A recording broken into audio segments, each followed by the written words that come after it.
Today we are going to work with ink and water using a brush. Typically you'll want to add just a little bit of water first.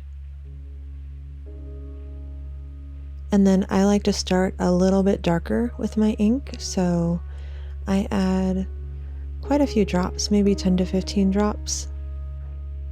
Ink is a relatively permanent media, so you want to wear something you're not too attached to, and you want to keep your animals away from it because if you spill it, that's it. It immediately stains. I like to start with a light pencil drawing before I dive into ink. You can choose to leave the pencil lines if you like that kind of a look, or you can erase them when the ink drawing is done.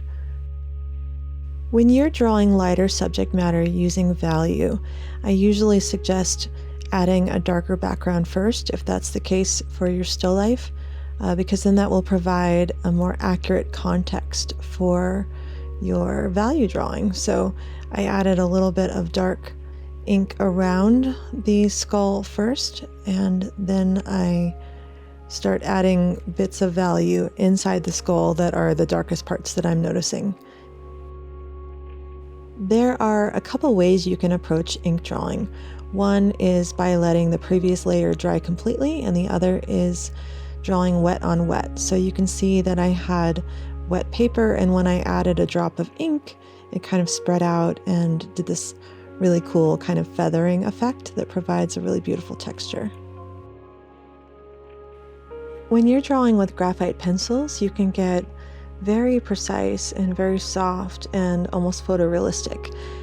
But the nature of ink is a little bit different. It is inherently imperfect. It has lots of interesting textures and qualities that they want to do their own thing, and that is one of the most beautiful aspects of using ink.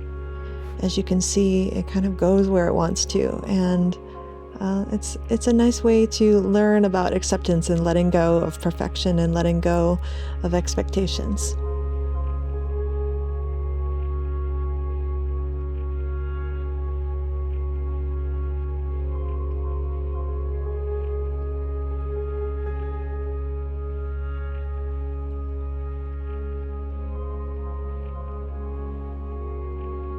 I like to start with the darkest tones first and then add a little bit of water and lighten up the ink as I go.